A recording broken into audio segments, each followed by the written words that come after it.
Hello friends, क्या आप भी जानना चाहते हैं कूलॉम्स लॉ? तो चलिए जानते हैं। जिसे फ्रेंच फिजिस्ट चार्ल्स अगस्टिन दी कॉलम्स के नाम पर रखा गया है। यह सिद्धांत आवेश के बीच मौजूद बल को बताता है।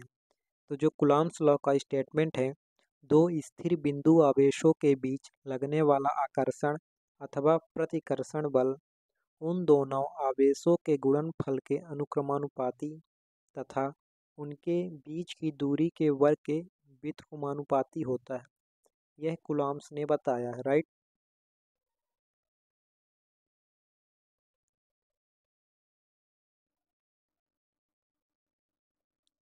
तो यहाँ पे हम एक दो पॉइंट ले लेते हैं, ये ए और वी। ए और बी दो पॉइंट ले लिए, और यहाँ पे जो चार्ज होगा Q1 और Q2 दो बिंदु आवेश हैं, और जो इन दोनों के बीच दूरी है वो स्मॉल r है, राइट।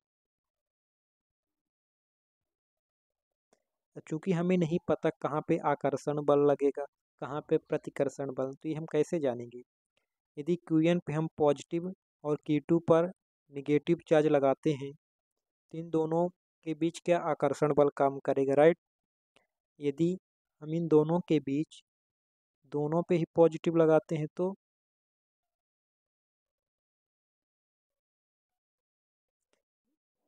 यदि हम Q1 पे पॉजिटिव और Q2 पे पॉजिटिव दोनों पे पॉजिटिव लगाते हैं, तो इन दोनों के बीच प्रतिकर्षण बल काम करेगा, राइट।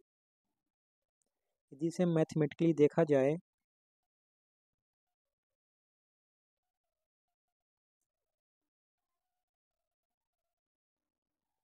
तो F is directly proportional to Q1 and Q2, right.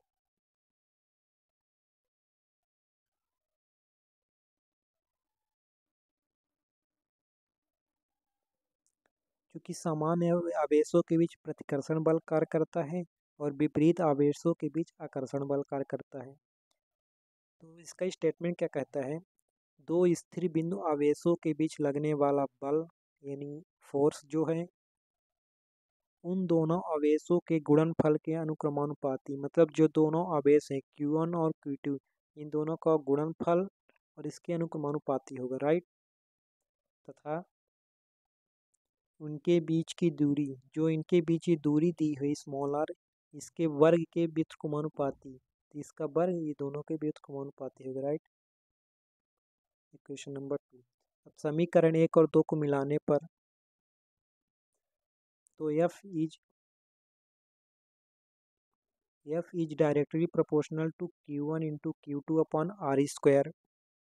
तो जब प्रोपोर्शनल हटेगा, अनुक्रमानुपाती हटता है, तो कोई कांस्टेंट वैल्यू आती है।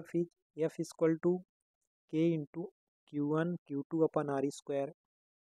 तो यहाँ पे Q1 क्या है? कांस्टेंट नियतांक, राइट। कूलॉम्स कांस्टेंट से बोला जाएगा। वेयर K क्या है? कांस्टेंट है, और जो K की वैल्यू होती है वो क्या होती है? 1/4 पाई एप्सिलॉन नॉट, राइट।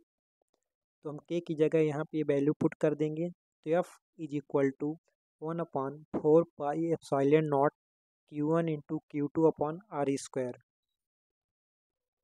ये कहलाएगा Coulomb's law, right.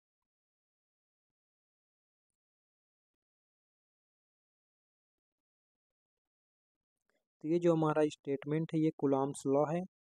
F equal to 1/4 pi epsilon naught Q1 into Q2 upon R square. Where यदि हम इसके बेस पे न्यूमेरिकल करते हैं तो हमें इनकी वैल्यू की ज़रूरत पड़ती है। तो 1/4 पाई एप्सिलॉन नॉट की जो वैल्यू होगी 9 इंटू 10⁹ न्यूटन मीटर स्क्वायर पर कूलॉम स्क्वायर।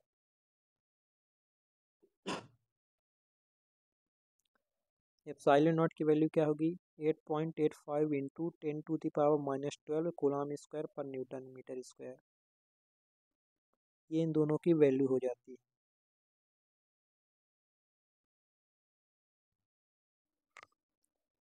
तो आज के लिए इतना ही। हमने कूलॉम्स वैल्यू फाइंड कर ली है, कूलॉम्स लॉ क्या होता है, और जो भी इसका लिमिटेशंस है वो हम नेक्स्ट वीडियो पे चर्चा करेंगे, राइट।